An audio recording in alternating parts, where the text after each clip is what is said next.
Hello and welcome to Brave Talks. I'm Aidan and I will be your host for this episode. Carers are holding families together, enabling those they care for to get the most out of life and making an enormous contribution to society, saving billions of pounds.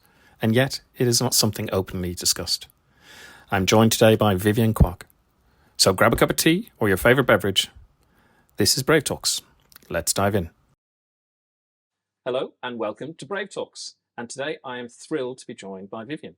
And thank you for joining us today. Now, we always start with a complicated but simple question. Who is Vivian?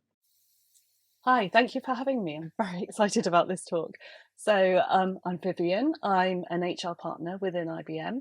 I've been in IBM for over 20 years. I'm part of the furniture. I joined via the PwC consulting acquisition. In work, I'm also a very passionate advocate of the carers community. I'm one of the founding members. And outside work, I live in London with my 3 children and husband. My father lives next door to us. I'll talk more about him later.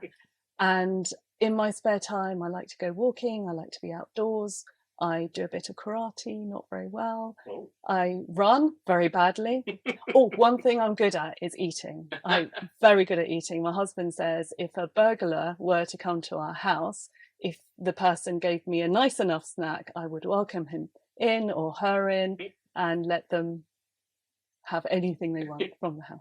So, a lot of people are carers but don't know that they're carers. So how do you think that has come about and why do you think that is the situation? Well, lots of people come into a caring situation gradually. So do you know the frog and the boiling water urban myth? I looked this up. It is an urban myth. It's not real. Apparently it's not real. But the idea is that if you put a frog into boiling water, don't do that. That's not very nice, but they will jump out. But if you put a frog into room temperature water and very slowly increase the heat, the frog doesn't know to jump out. So I can give my personal example where my mother passed away, sadly, about 12 years ago. And I inherited my father. So we agreed that we'd sell mum and dad's house. And then we managed to buy the house next door to my family and me. And my dad moved in. So over the 10 years, initially it was very easy. I kept an eye on him. He came over for dinner.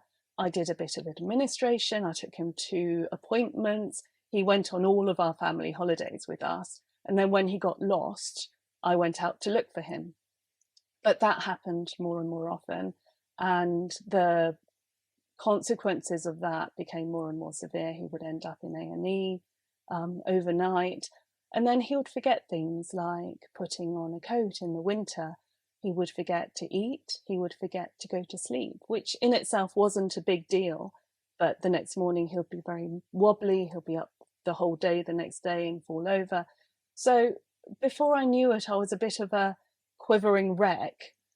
Full-time job, 3 children, and never knew what would happen with Dad. He would flood the house, 3 floors of flooding over the house. And I didn't know what to expect next. So you don't really stop and pull yourself back and say, well, yesterday I wasn't a carer, but today I am a carer. You don't think that way. I was just being a daughter.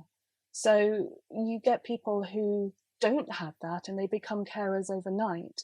So someone may become ill or be involved in an accident or something, but again, they don't think they're doing anything beyond what they are. They're being a good daughter or son, father or mother, brother or sister, friend, etc. So that's the reason. You don't think about it. And in this country, there's over 10.5 million people that are carers. But why isn't it really talked about? I think this is fascinating because when we first talked, yes, you mentioned these things to me, and I was thinking, this is incredible. Of course, this is not talked about. But why? Well, first of all, the word carer itself. So for the longest time, I've been caring for my father for 10 years, but for the first 5 years, it took me a long time to realize, but for the first 5 years, if you asked me what the definition of a carer was, I wouldn't use, so the NHS definition is someone who looks after family member, partner, or friend because of an illness, frailty, diverse ability, mental health condition, or addiction, and they cannot cope without your help. And this help is provided free of charge. But if you had asked me at the beginning, I would say a carer is someone who works in a care home, or a carer is someone who comes out to perhaps an elderly person and helps them with dressing and washing. I'm not a carer. So it took me a very long time to understand the mere definition of the word. But also, if you think about what you do as a carer, it's not very interesting. I help with a bit of dressing, I feed my father, I deal with his appointments.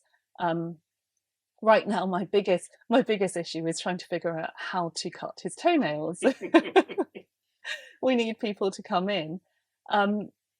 It's not something I want to talk about when I go into the office. So I'd rather talk about someone's exciting holiday to the Maldives, or someone getting married, or someone's new baby. You don't talk about the mundane things. So it's simply not talked about. And because of that, it's not very well understood. And do you think it would be beneficial to have more conversations like we're having now, to help people understand that they're not alone or different or Yes, and people should realize that people don't really talk about it and make a conscious effort to talk about it. And the more we normalize it, the more people will realize this is what I do. And it's the first step to reaching out for help if you want it. But even if you don't reach out for help, knowing that there are other people out there makes a huge difference. I think the first step of reaching out, knowing that you need help, is really, really important. Yes.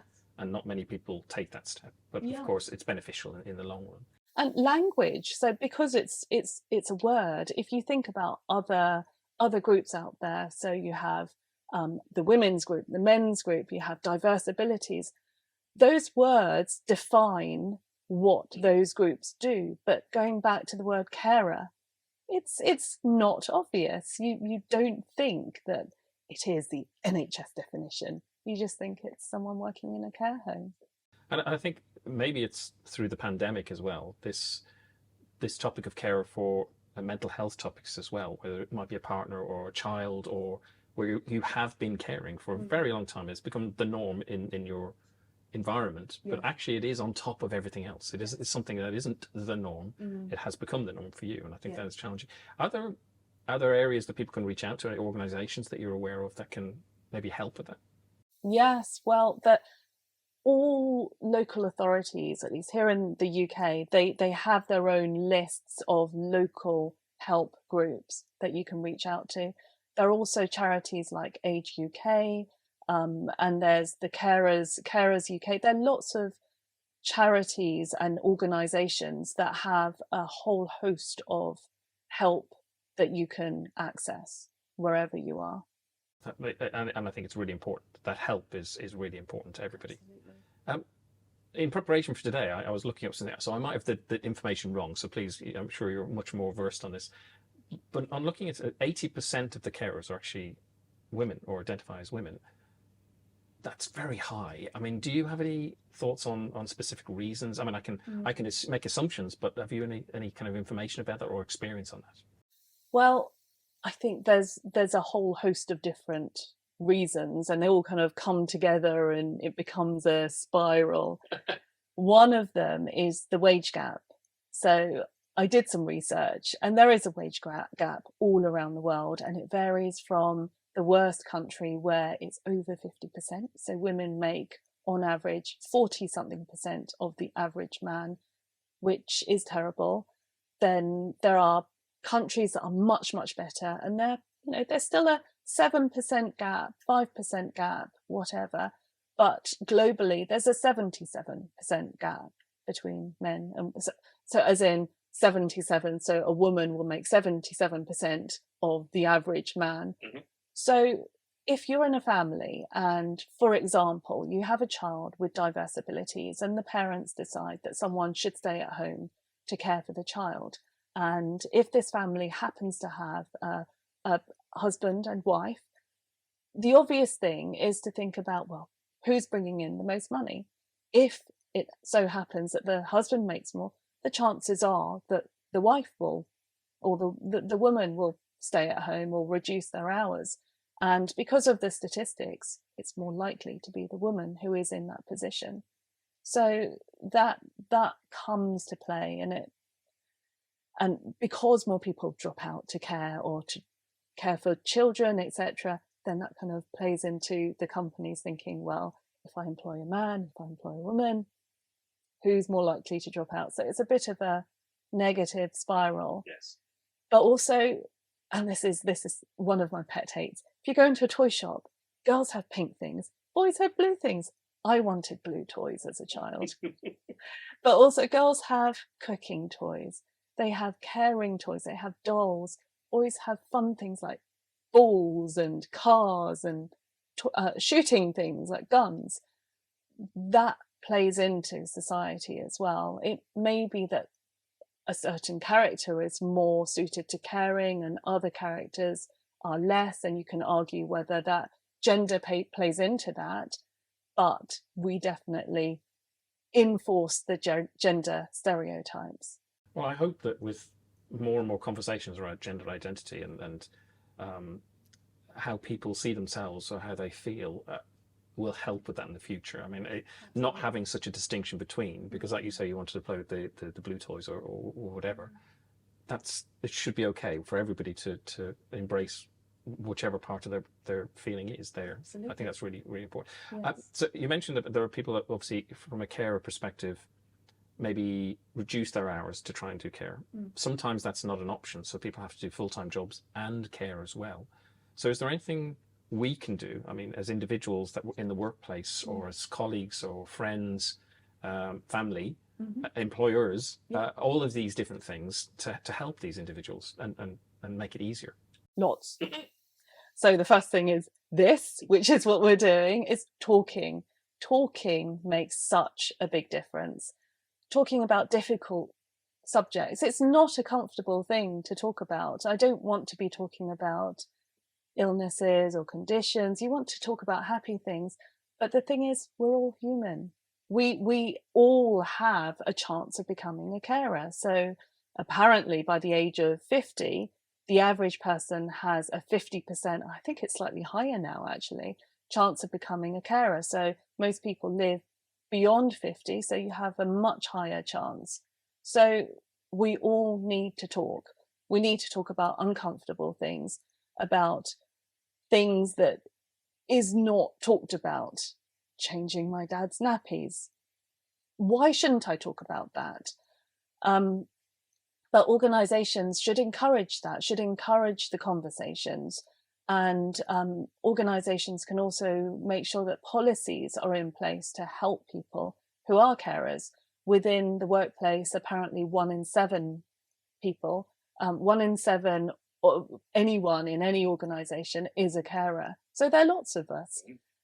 So flexibility always comes up as the top number one wish on the wish list of carers, but also lots of people, most people.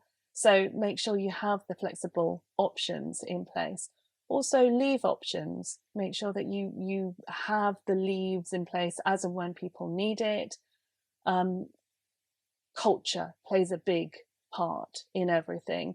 It's how individual managers interpret the policies that are in place and implement them and but work with their teams to use the policies that are in place in the organization. So it's important to make sure that the culture in the organization is understanding, is sympathetic, is humane. So, but I know that culture is a very difficult thing to work on, but it's something we can all do with conversations and being caring for each other. But I think individuals should definitely talk. They should educate themselves, try and understand what it means, not only just to be a carer, but to be someone with diverse abilities, to be a man, to be a woman, to be everything, different skin color, different backgrounds, different gender orientations.